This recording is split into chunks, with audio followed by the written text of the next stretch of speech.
Hi, this is Stefan, talking to you from the Chicago Midwinter at the Dental Products Report booth. And I'd like to introduce you to the spotter.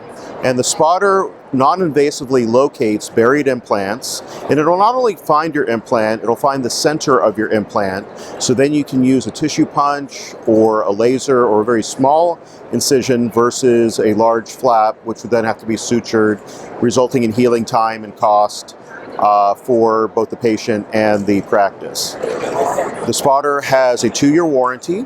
It's supported through Aseptico, and the sensors are autoclavable.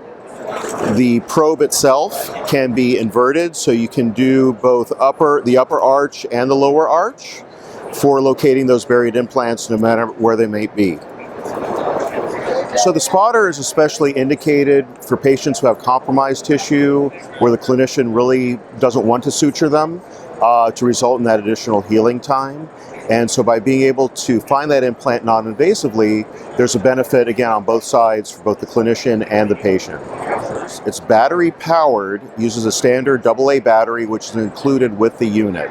So it's really a question of opening it up and using it.